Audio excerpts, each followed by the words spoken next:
Salve, salve, minha gente! Sacada Cultural aqui, começando o seu programa de arte e cultura, seu programa semanal, prosa, convidados. Tem muita coisa boa acontecendo aqui nesse programa e hoje a gente tá aqui com convidados especiais, maravilhosos. Eu tenho aqui o meu amigo, parceiro, músico, produtor musical, compositor, educador, muito mais, né? Theo Cancelo, seja bem-vindo. Obrigado, querido amigo. Vai ser um programa ótimo.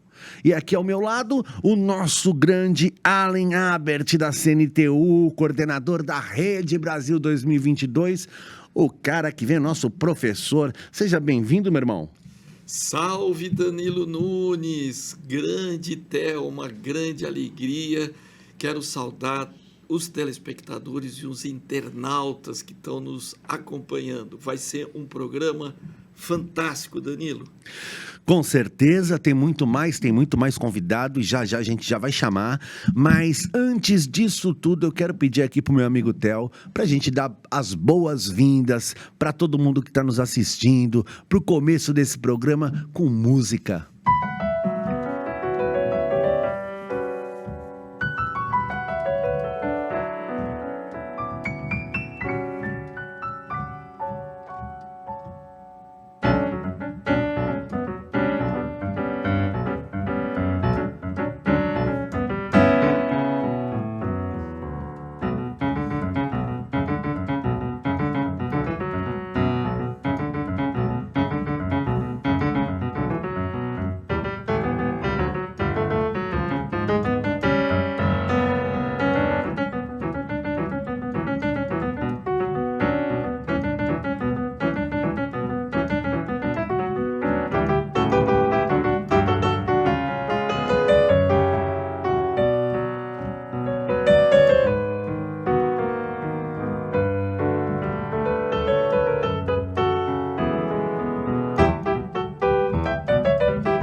Muito bom, muito bom, muito bom.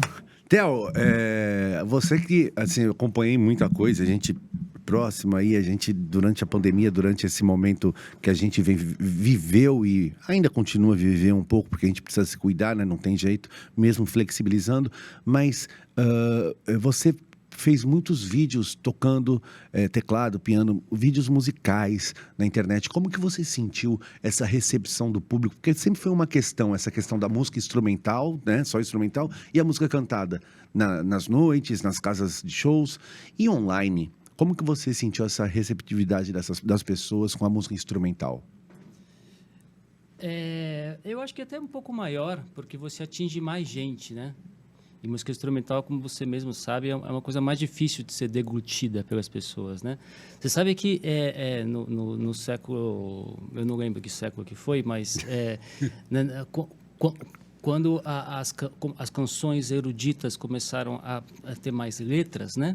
Os músicos muito eruditos, eles discutiam se podia fazer isso, porque a letra tirava a atenção da música, né? Você deixava de ouvir só a música, você começava a ter que, assim como você ouve a música, você tem que interpretar o texto.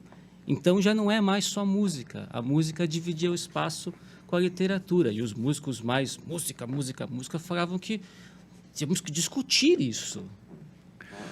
Porque a música está perdendo o lugar verdadeiro dela, que é apenas a escuta sem mais qualquer interferência, né, de texto, né? E claro que radical demais, mas assim, também é verdade que o texto, se você for pensar assim friamente, ele, de certa maneira ele atrapalha a música. Claro que são estilos diferentes, né? A música só para ser ouvida é aquela música que você tem que prestar atenção no texto. Mas realmente existe um certo desinteresse pela música só ouvida, né? Porque, obviamente, a voz é muito mais popular, né? A voz fala uma coisa mais perto das pessoas. Mas é possível gostar, apreciar e aprender a gostar e ouvir a música apenas como sensação, sem nenhuma interpretação literária, né? E eu tenho boas receptividades, assim, sabe? Tem aquelas músicas que são aquela perfeição, a letra entrou ali, a música tá ali, então tem um casamento perfeito. Obviamente que são exceções, assim, essa perfeição, né? Que as coisas são construídas, né, Theo? Exatamente, porque meu tio, que é músico, dizia que não, quando tem letra, então é poesia cantada, né? É uma canção, é uma poesia cantada. Eu acho que você ouviu certas letras estão longe de ser poesias, né, meu? Mas assim, se a gente for considerar a arte como bela mesmo, que nem os antigos, né? O ideal seria a gente ter uma letra que a sonoridade das palavras casasse com a música, né? Por exemplo, uma coisa super comum é quando você fala a palavra chão, você tem uma nota grave. Beatriz, né? Beatriz tem muito isso. E quando você fala a palavra céu, tem uma nota aguda, porque é mais para cima, né? Inclusive, é a nota mais baixa da música, a palavra chão da Beatriz e a céu é mais aguda. É mais aguda. Justamente, porque os agudos são altos, né? Fisicamente, os agudos são frequências altas. Sim. E os graves são frequências baixas, né? Vamos consultar os universitários, trabalhadores universitários liberais aqui, Alan Abert. Alan Abert, você que é um arteiro, um poeta, um cara que... O Alan, ele faz uma letra que vai encaixar direitinho nisso aí, Alan. O que você acha disso? Eu sou um gandula, aquele que vai buscar até a bola, que ninguém quer buscar para trazer de novo para o jogo. Mas eu vejo isso que o Theo comenta da pandemia, o mundo das artes, da cultura, na pandemia, ele se apercebeu, eu acho que a dimensão continental desse país. Nós tivemos uma grande novidade na pandemia, que todo mundo teve que entrar no digital. Todo mundo entendeu um pouco mais como é que é essas ondas do digital. Sim. E a gente, por falar em cultura, por falar em arte, por falar em tudo isso, a gente tem hoje no programa conta com uma grande referência de cultura para o mundo, para o Brasil. Mas eu quero até aqui pedir para o Theo, solicitar o Theo, para a gente fazer uma entrada triunfal, uma canção para a gente poder chamar o nosso convidado, nosso outro convidado aqui. Uma canção? Qual seria? Agora você escolhe, hein? Vamos ver. Puxa vida, que surpresa. Depois o nosso convidado vai ver se... Vamos ver se ele vai gostar disso aí, hein? Olha...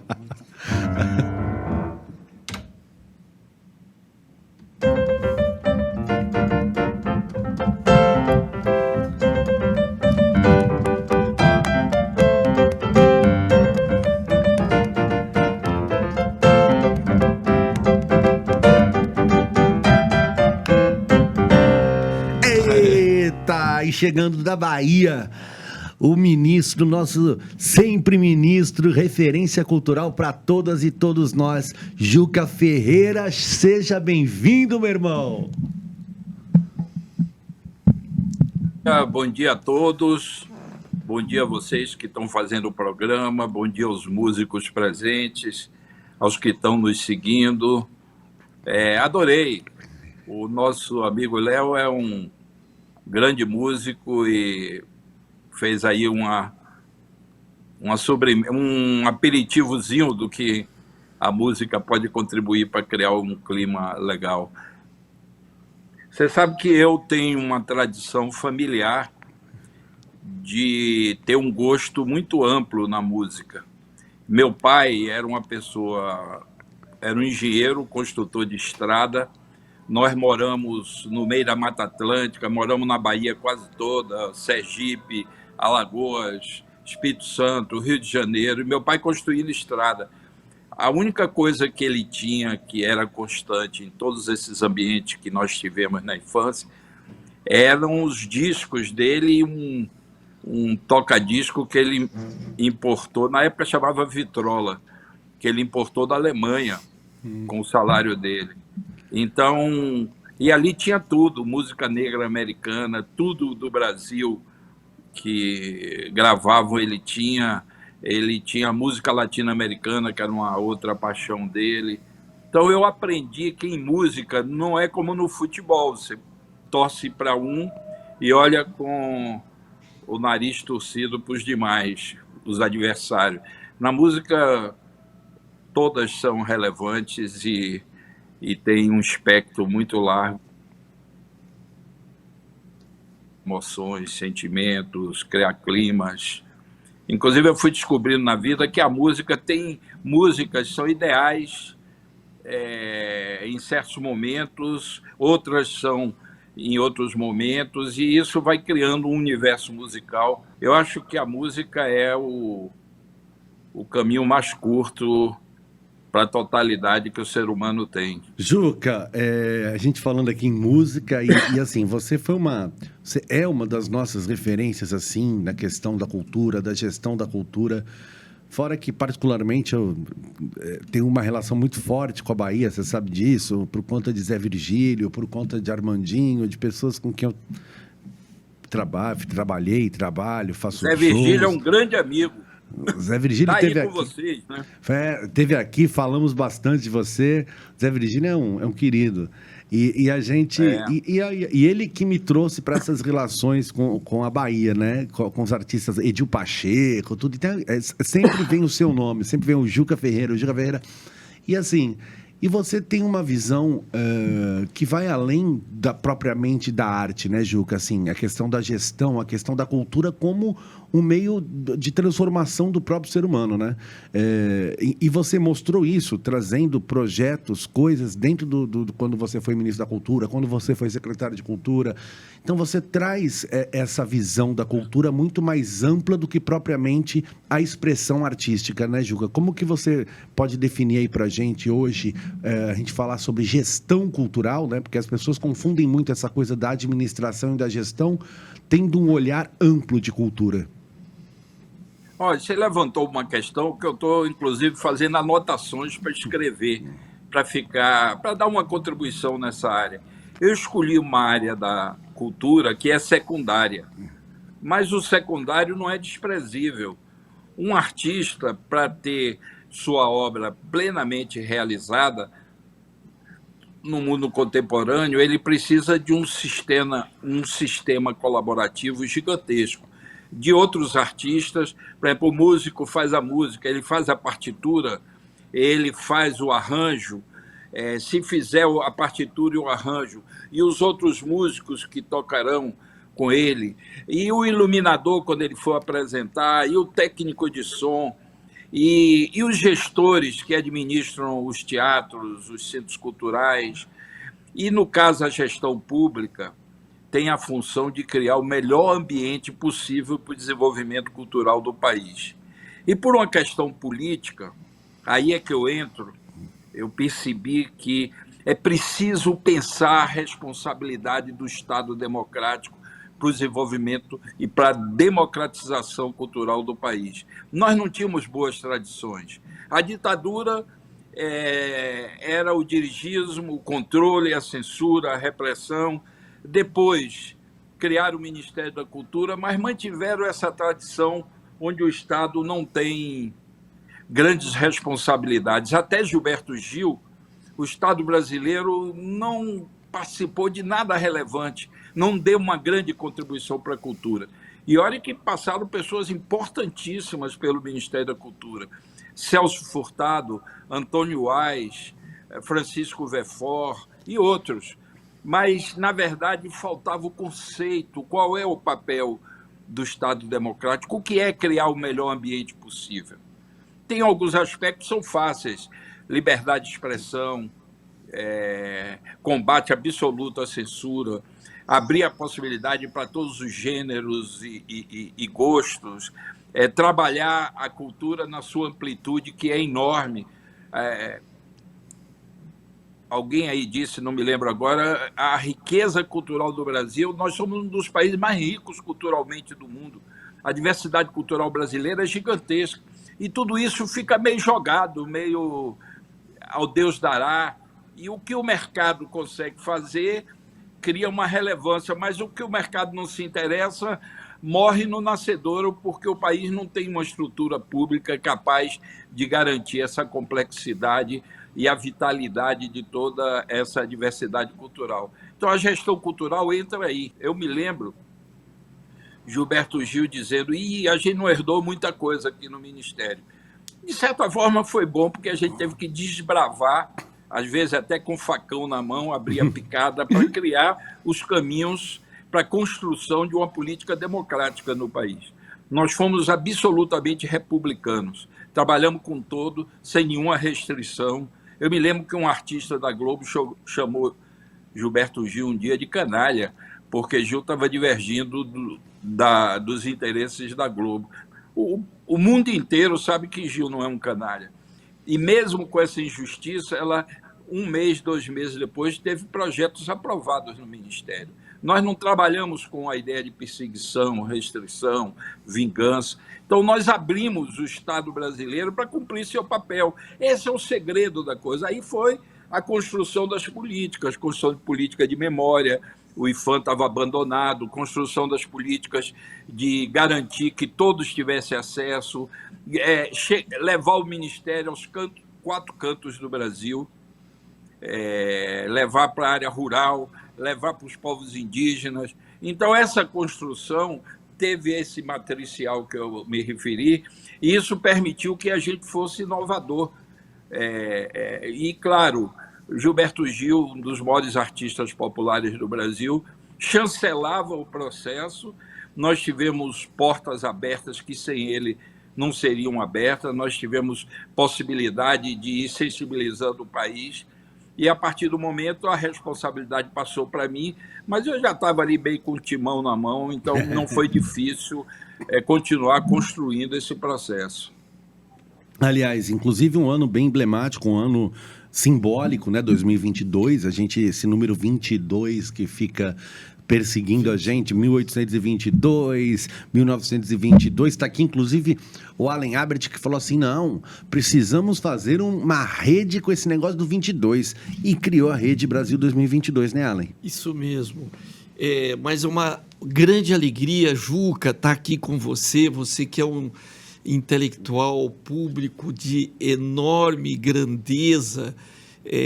Você, vamos dizer assim, no século XXI, criou um paradigma incrível para a cultura nessa questão de como fazer um diagnóstico, uma gestão e entender essa complexidade extraordinária, oceânica, que nos ajudam na área cultural. Então, o Juca, a nossa CNTU, ela tem um conselho chamado Conselho das Mil Cabeças, que tem 1.800 lideranças pelo Brasil afora, e ela concebeu esse projeto Brasil 2022, que é uma celebração crítica do bicentenário da independência e a animação e a realização da Semana de Arte Moderna de 2022, não é? Que, obviamente, não para em 2022. Por quê? Porque nós vamos ter, em breve, Juca, isso que eu quero te perguntar, se a nossa percepção está correta, nós vamos ter uma revolução cultural no Brasil, não é? Nos próximos anos. A gente não sabe quando, mas esse acúmulo, não é? Essa juventude que foi criada nesse processo de 30, 35 anos do nosso espaço democrático, ela hoje responde com uma vitalidade e um vigor extraordinário. Você tem toda a razão. É verdade isso? Você acha que tem a ver? É verdade. Olha, eu sou frequentemente acusado de excessivamente otimista, porque eu digo a mesma coisa que você está dizendo. Eu sinto, por esses contatos que eu tive Brasil afora e que me permitiu ir além do que é visibilizado, temos um potencial de ser um grande país cultural. A gente tem alguns estrangulamentos, mas nós temos uma base cultural, uma diversidade, uma complexidade em todas as áreas da cultura. E eu fico até um pouco triste e irritado quando eu vejo gente dizendo: Bolsonaro destruiu o país culturalmente. Não destruiu. O país está germinando, está produzindo processos de vitalidade gigantescos nos 4 cantos do país, no Pará, no Ceará, em Pernambuco, na Bahia, nas favelas, nas quebradas, no Rio, em São Paulo, Rio Grande do Sul, aqui no Oeste. No momento, eu estou em Brasília. Então, esse processo complexo, ele precisa ter estruturas e canais para que ele se manifeste. É preciso organizar uma economia cultural que seja democrática e que não prejudique os conteúdos artísticos, porque a economia da cultura, ela tem um potencial, é uma das maiores economias do mundo, mas se deixar solta na mão do mercado, sem as regulações necessárias, ela começa a constranger o conteúdo em função da sede de lucro e acaba banalizando a arte e a cultura. Essa contradição, esse conflito, essa tensão só pode ser resolvida se você tem estruturas públicas capazes de possibilitar que os artistas tenham um poder e direitos garantidos para que sua arte não fique na mão de mercadores. A arte e a cultura, quando é comercializada, ela precisa dos operadores dessa economia, mas ela tem limites para que não banalize. Essa é uma discussão que vem de séculos.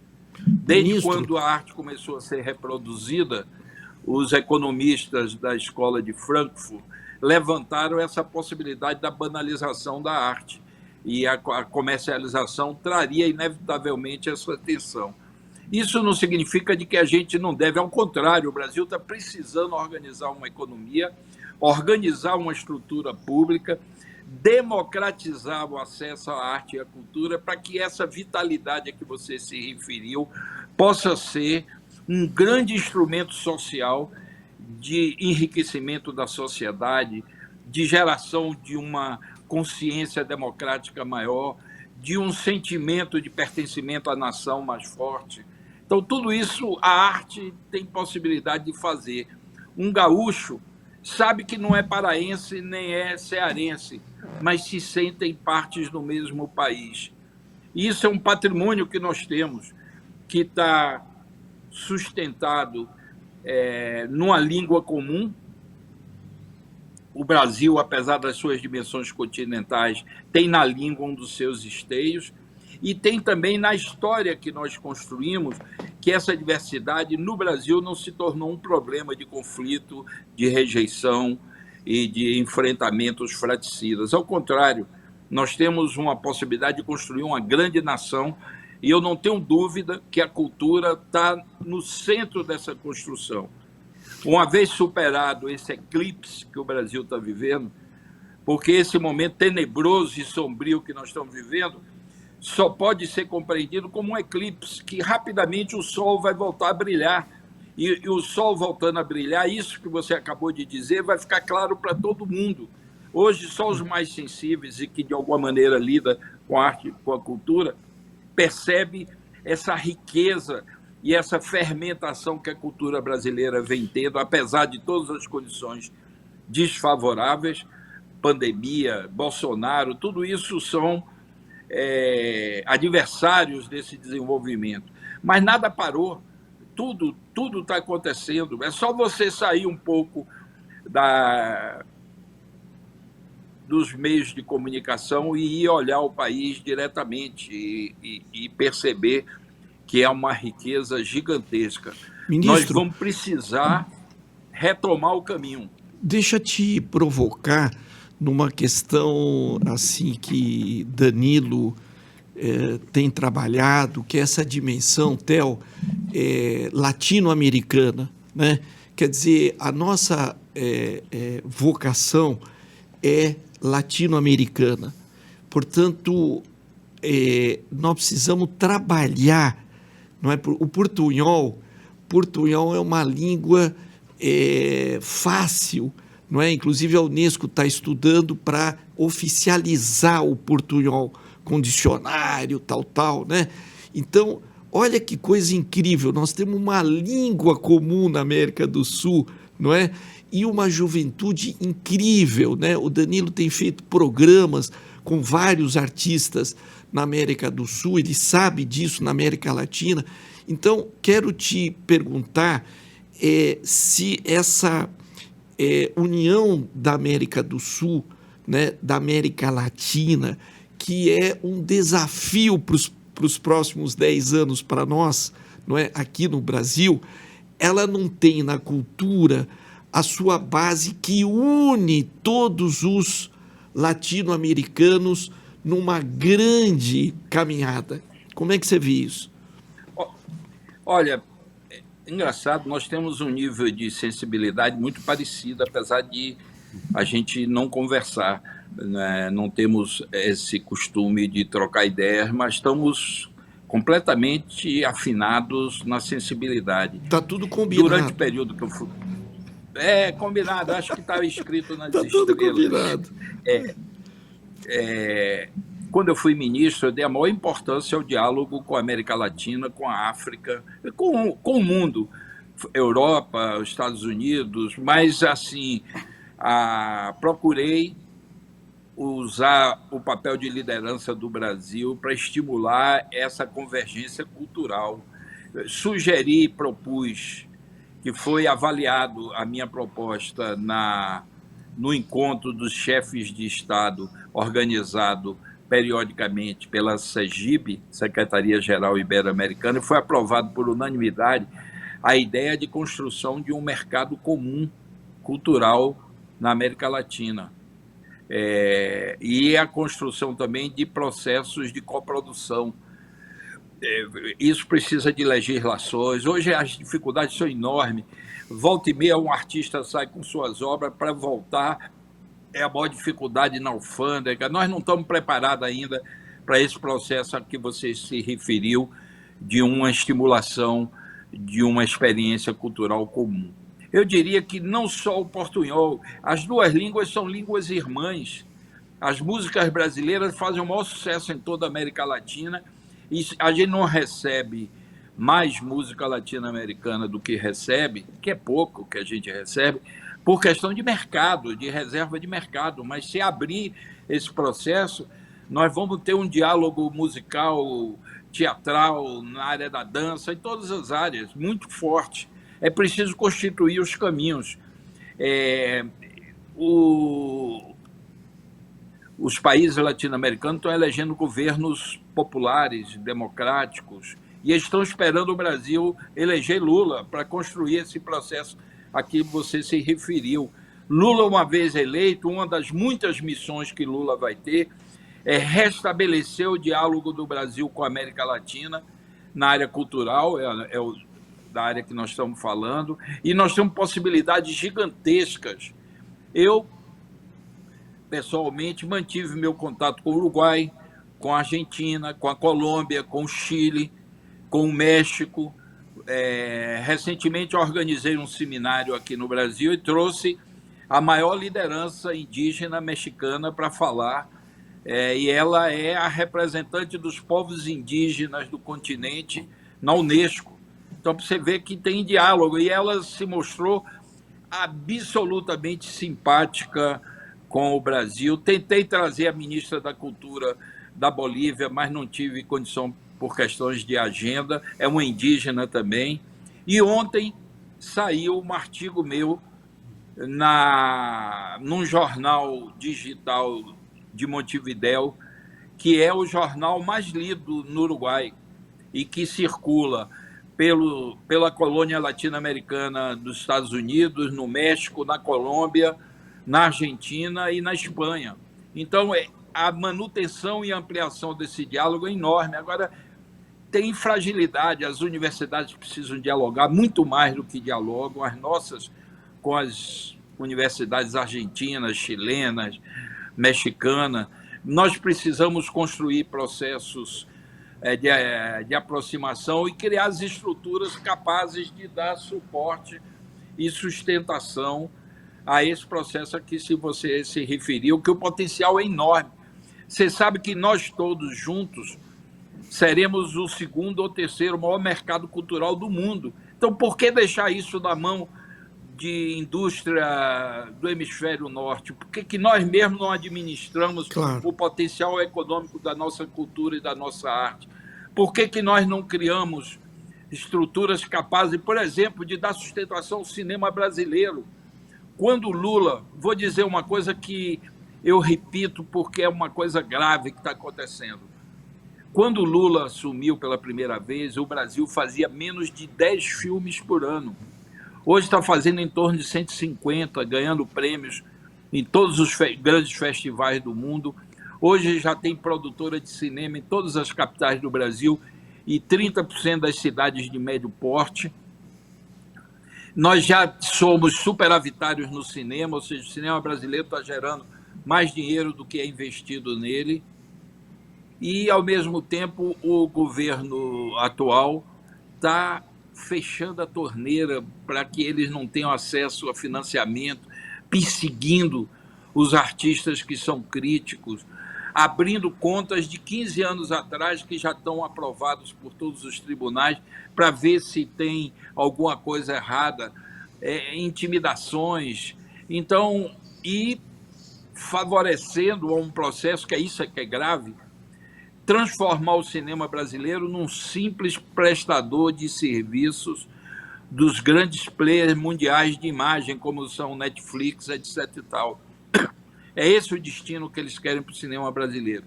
Partem do princípio de que não há mais espaço para construir um grande cinema num país como o Brasil e são subservientes aos interesses norte-americanos. A verdade é essa, dita assim com uma simplicidade que é capaz de traduzir a realidade. Eu estou citando o cinema porque o cinema é muito grave o que está acontecendo. Sim. Então, em vez disso, é importante que a gente tenha diálogos com os chilenos.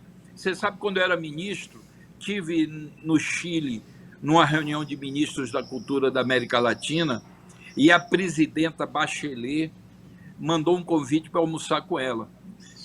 Eu me senti muito honrado, tenho a maior admiração por ela. Ela é parte da redemocratização, uma das lideranças da redemocratização do Chile. E o que era o grande assunto que ela queria conversar? Primeiro, ela fala português perfeito para cantar as músicas de Chico Buarque, Caetano, Gil. Fala perfeito, sem nenhum sotaque. Eu fiquei impressionado. Ela disse, minha paixão pela música brasileira é tanta que eu aprendi português para falar como os brasileiros falam, para poder cantar as músicas dos grandes compositores brasileiros. E ela disse o seguinte, por que a gente não constrói uma cooperação para que a gente tenha um grande mercado de cinema na América Latina? Vocês sabem que o Chile é um grande produtor de cinema, Sim. Tem grandes diretores, Claro. como Miguel Litín e outros, mas eles têm um mercado de 1 milhão de pessoas, quer dizer, eles não são capazes, com o próprio mercado, de chegar a um certo patamar de desenvolvimento. E a presidenta Bachelet, naquele momento, estava traduzindo para mim uma inquietação do setor cinematográfico chileno, que é da Argentina, que é do Uruguai, que é da Colômbia, que é do México, de gerar uma cooperação para que a gente possa ter um mercado garantido e possibilitar concorrer com outros cinemas já consolidados e que têm por detrás um aparato industrial gigantesco. Então, é disso que a gente está falando. Você ressaltou a riqueza e a fermentação cultural que o Brasil vive, e agora essa fermentação precisa ter estruturas capazes de dar suporte para que ela se desenvolva e adquira uma dimensão, de fato, que ela pode vir a ter.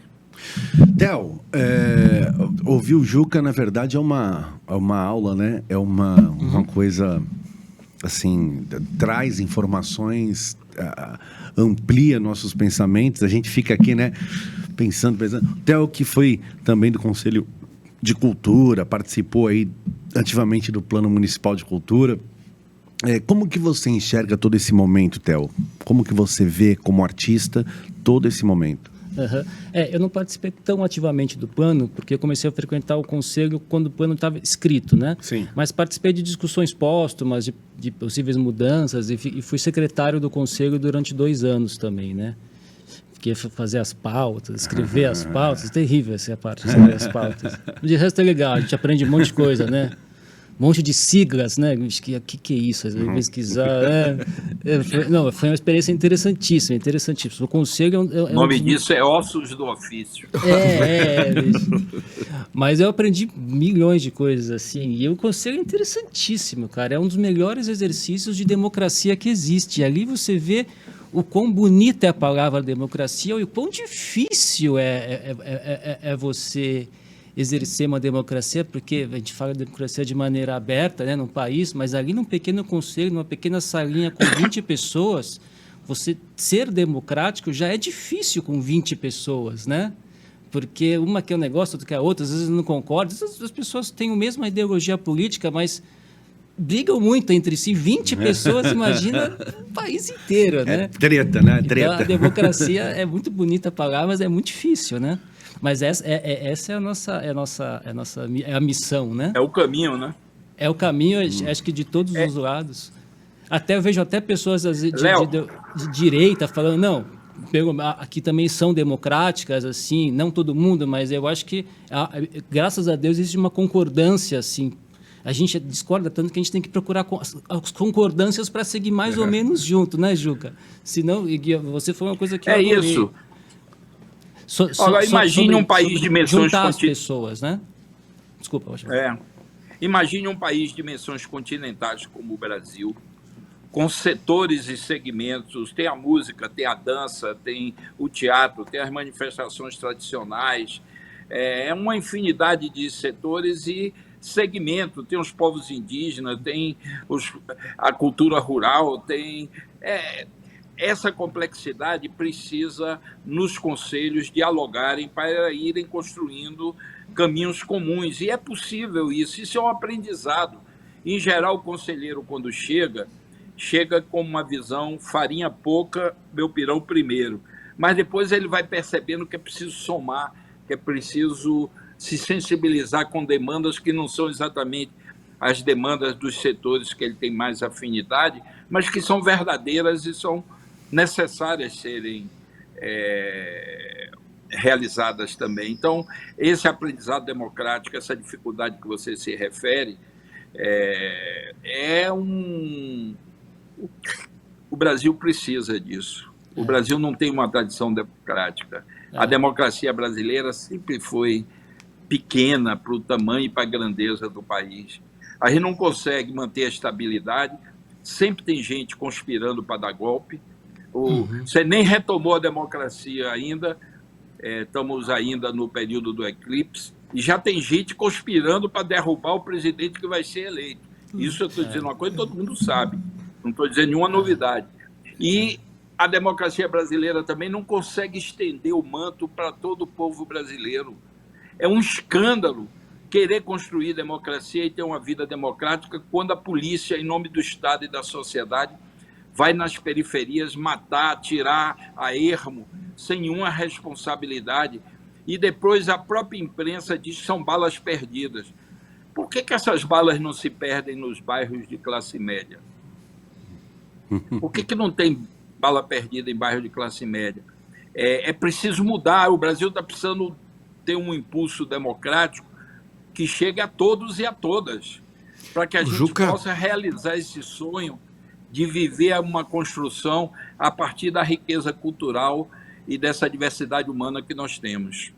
Uma boa notícia, Juca, nisso que você estava comentando do cinema, o Projeto Brasil 2022, ele convidou o cineasta Silvio Tendler para fazer o filme do Brasil 2022, não é? E então nós concebemos um trem que sai um pouco antes de 1822, vai parando nas estações, não é? Abolição, República, 1922, 30, entra gente, sai gente, não é? Então é um grande webdoc, não é?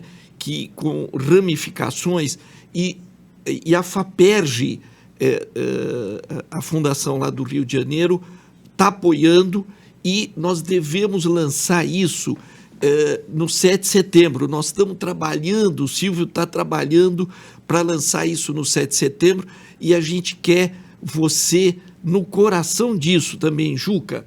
Brasil 2022, você é um inspirador desse projeto. Muito obrigado. Agora, vocês escolheram um cineasta que é um cineasta de primeira grandeza, um dos maiores documentaristas do Brasil. Ele só não é mais... do mundo, só não é mais reconhecido porque os filmes dele incomodam. Uhum. Os filmes de Civil Tender sempre são reveladores de processos que a sociedade não percebe, e ele bota no primeiro plano, e isso incomoda muita gente, porque o Brasil tem um inercial muito forte. A sociedade brasileira rejeita as transformações, tem dificuldade de lidar com os transformadores, com os revolucionários, com os que estão buscando que o Brasil caminhe na direção de um futuro melhor. Então, e Silvio representa isso. Eu sou um grande admirador do cinema brasileiro, de muitos diretores, e Silvio tem um lugar especial nessa minha admiração. Aliás, os documentaristas brasileiros estão entre os melhores do mundo, e ele é um dos melhores, então ele é uma estrela numa constelação de primeira grandeza. Parabéns. E é isso mesmo, me chame, se for presencial e vocês me avisarem a tempo, eu vou. Se Combinado. for pela internet, eu já me coloco à disposição para participar. Combinado. Muito bom. Posso fazer um comentário aqui? Um pouco, que até tem a ver com o assunto, puxando um pouco a sardinha para o lado aqui da música, querendo falar um pouquinho disso. Sim. Tem uma coisa, Juca, que eu acho que é uma questão de organização governamental, que é a questão que não sei se o quanto está na pasta da cultura, quanto na pasta da educação, mas acho que a intersecção é inevitável, que é a questão da música nas escolas, né? A gente teve a lei aprovada aí de algum tempo atrás sobre a obrigação das escolas terem música no ensino fundamental, tal. As escolas estão se adaptando com o tempo, mas ainda eu mesmo já fui professor, mas a gente sente falta de como fazer isso, na verdade, né? Tem muita gente dando música na escola, mas cada professor faz meio que do seu jeito. A gente ainda não tem uma política no Brasil sobre o que ensinar de música para as crianças na escola, né? Muitos professores acabam tratando a música de uma maneira super lúdica, que a criança acaba gostando de música, mas não aprende realmente música, não toca um instrumento, acaba ficando um pouco na brincadeira, né? O que...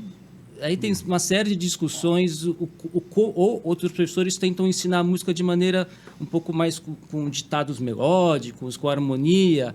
Muitas vezes é mais difícil. Uhum. Obviamente é mais difícil, mas, assim, qual o caminho? Na minha cabeça, desafio, a minha cabeça é uma intersecção das duas coisas, né? Você Sim. tentar levar um pouco para o lado matemático da música, um pouco do lado lúdico, mas ninguém sabe muito bem como fazer isso. Os músicos, em geral, eles sentem falta de uma política mais unificadora, até para a gente ter um desenvolvimento. Por que os americanos cantam melhor que a gente, em geral, são mais afinados? Porque eles têm uma tradição de canto lá que a gente não teve aqui. A gente é tão criativo e inventivo quanto o resto do mundo, inclusive quanto os americanos. Mas, obviamente, esses lugares têm uma tradição de educação musical maior, então, tecnicamente, a Europa e os Estados Unidos acabam sendo mais desenvolvidos. Sim. É isso. E acho que Você tem toda a razão, Léo. Você levantou aí questões importantes. Primeiro, essa interação entre cultura e educação. A cultura tem uma possibilidade de interagir com praticamente todas as políticas públicas.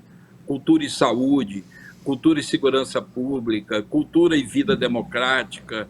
Agora, a mais próxima é cultura e educação, a tal ponto que a educação pode ser vista como parte da cultura.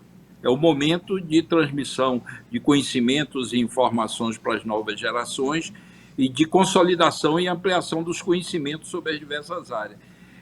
Você tem toda a razão, está tudo por ser construído. Eu acho que a gente avançou muito a partir de 2003 na área de educação, nós democratizamos as universidades, nós melhoramos o padrão das escolas, mas ainda temos um caminho enorme para construir. E para qualificar a educação do Brasil, principalmente os primeiros níveis, os níveis de base, vai ser preciso introduzir a cultura como um elemento central da pedagogia, não só no momento de fora do currículo, extracurricular, ou no tempo extra que os alunos estão na escola. É preciso introduzir em todos os elementos essa dimensão cultural para consolidar uma educação moderna, contemporânea, atraente, seja capaz de motivar as novas gerações para o desafio do conhecimento. E a música é um dos elementos centrais. A lei foi aprovada, mas a gente precisa dar continuidade. A lei não é mágica, a lei precisa que sejam implementadas nas escolas, em todos os níveis. A música precisa ter uma presença maior na formação das novas gerações. Ô Juca, eu quero aqui agradecer muito, primeiramente, você ter aceito o convite, você estar aqui com a gente. Para a gente é uma grande alegria. Já não é a primeira vez que a gente está conversando aqui online, essas ferramentas que auxiliam a gente, né? Quando um está em Brasília, outro está em Santos, outro está em São Paulo, a gente consegue se reunir. E eu quero agradecer muito você ter aceito o nosso convite. Você sabe que a casa é sua e seja sempre bem-vindo. Esse texto é meu. Eu que agradeço o convite. Você sabe quantas lives eu já fiz? Que às vezes são entrevistas como essa de estruturas de comunicação contra-hegemônica, às vezes são universidades, aulas inaugurais, às vezes são debates, são conselhos, são estruturas socioculturais. Mais de 300 lives eu já fiz. Eu sei porque para não esquecer, você viu que hoje de manhã, quando você disse tudo pronto, 3 minutos depois de tudo pronto, eu estou na espera. Porque eu tenho uma agenda que funciona. Tem que ser assim, responsabilidade. Serás eternamente responsável por tudo aquilo que cativa. O livro que as mídias preferem, está lá essa máxima.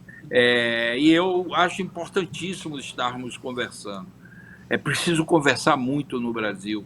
É preciso desmistificar muita coisa. É preciso aprender com a sensibilidade alheia, com a informação alheia, com o conhecimento alheio, questões que você, por si só, não chegaria. O Brasil está precisando disso. E alguém disse aí, é corretíssimo, a internet, as novas tecnologias de comunicação têm permitido esse diálogo. Outro dia eu fiz um diálogo com uma pessoa, com um indígena que estava na sua aldeia. Caiu 2 vezes, porque o serviço tecnológico da internet ainda não é bom em muitas áreas do Brasil. Caiu 2 vezes durante a conversa, mas ele estava lá dentro da aldeia. Ele disse, vou sair com o meu computador da minha taba e vou para o lado de fora para pegar melhor. Tem um lugar ali no terreiro, que é o melhor lugar para pegar a internet. E continuamos a conversa. Isso é genial. As barreiras físicas e as distâncias não são capazes de ser um limitante para a gente construir um grande diálogo cultural no Brasil. Ao contrário, hoje nós estamos muito próximos, nós estamos podendo conversar com todo mundo, construir padrões comuns, demandas comuns, visão comum.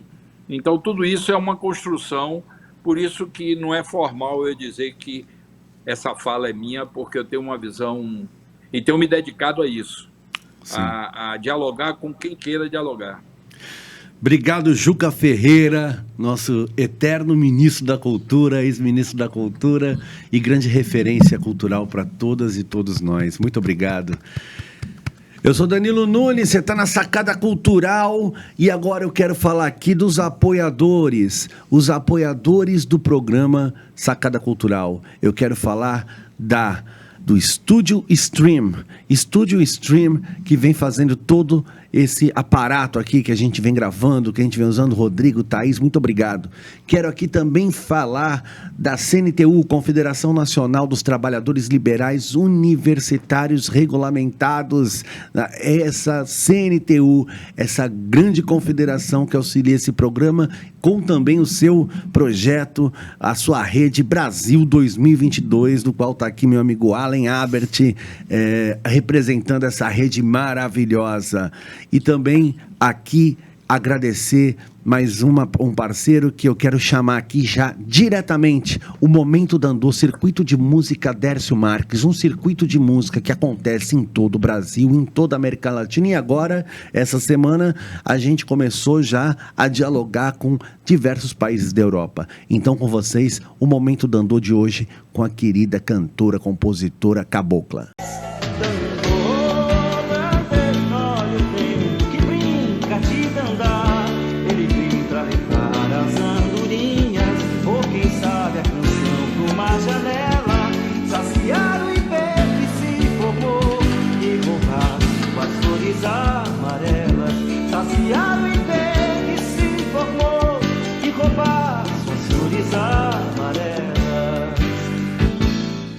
Alumiou, alumiou, o dia já chegou. Alumiou, alumiou, o dia já chegou. Jesus Cristo, Ave Maria, abençoai nosso dia. Jesus Cristo, Ave Maria, abençoai nosso dia. Alumiou, alumiou, primavera já chegou. Alumiou, primavera com sol chegou. Jesus Cristo, Ave Maria, abençoai nosso dia. Jesus Cristo, Ave Maria, abençoai nosso dia. Alumiou, alumiou, alumiou, alumiou, alumiou, alumiou, alumiou.